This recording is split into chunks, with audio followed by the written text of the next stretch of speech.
என்ன பாக்குறீங்க? ஒரு அப்பா தன் குழந்தைய கொஞ்சினதை பார்த்தீங்களே, அந்த பையன் நான் தான். சின்ன வயசுல இருந்து எங்க அப்பா என்ன பாசமா ரொம்ப செல்லமா கர்த்தருக்கு பயப்படும் பயத்துல வளர்த்தாங்க. நானும் ஆண்டவருக்கு பயந்த பிள்ளை தாங்க. வார வாரம் சர்ச்சுக்கு கரெக்டா போயிடுவேன். ஸ்கூல் டேஸ் எல்லாம் ரொம்ப ஹாப்பியா போச்சு. நானும் உங்க மாதிரி தான் சண்டே கிளாஸ், யூத் மீட்டிங் எல்லாத்தையும் மிஸ் பண்ணாம போயிடுவேன். ஆனா ஒரு கட்டத்துல உலகம் என்னை இழுத்துச்சு. நானும் விழுந்துட்டேன்.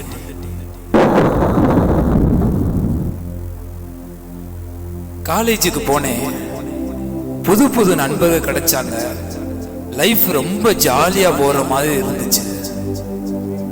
எதெல்லாம் தப்புன்னு நான் நினைச்சு பயந்தேனோ அதையெல்லாம் ரொம்ப தைரியமா செய்ய ஆரம்பிச்சேன்.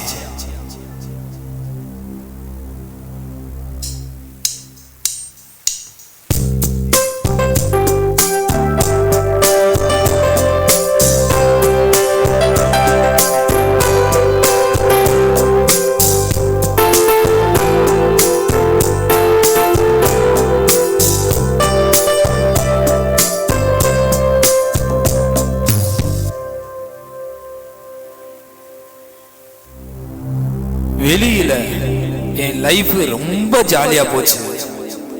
ஆனா என் குடும்பத்துல என்னால யாருக்கும் சந்தோஷம் இல்லை, சமாதானம் இல்லை. இதனாலேயே எனக்கும் எங்க அப்பாவுக்கும் நிறைய மிஸ் அண்டர்ஸ்டாண்டிங் வந்துச்சு.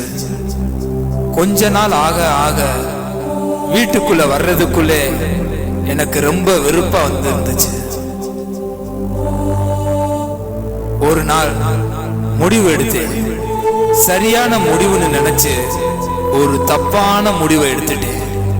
அதுதாங்க என் லைஃபையே மாத்துச்சு. எது உண்மையான சந்தோஷம், எது பொய்யான சந்தோஷம்னு அப்பதான் எனக்கு புரிஞ்சிச்சு. அது என்னன்னா,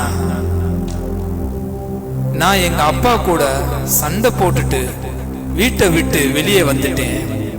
என்னோட ஃப்ரெண்ட்ஸுங்க எல்லாரும் எனக்காக உயிரையே கொடுப்பாங்கன்னு நினைச்சு அவங்க வீட்டுக்கு போனேன்.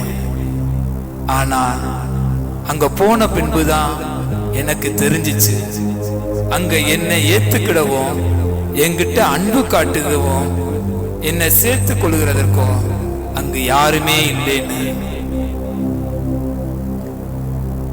அப்பதான் எனக்கு புத்தி தெளிஞ்சது. இளையகுமாரனை போல தாங்க எல்லாம் முடிஞ்சு போன பின்புதான் புத்தி தெளிஞ்சிச்சு.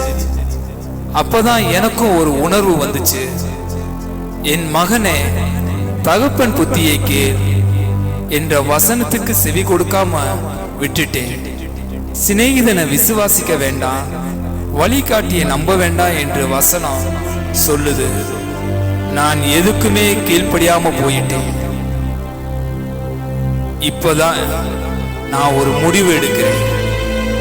மறுபடியும் நான் என்னோட அப்பா வீட்டுக்கு போவேன். அவர் என்னை சேர்த்து கொள்ளுவாரு. மீண்டும் அவருக்கு ஒரு நல்ல மகனாய் இருப்பேன். அவர் நித்திய பாதையில என்னை நடத்துவாரு.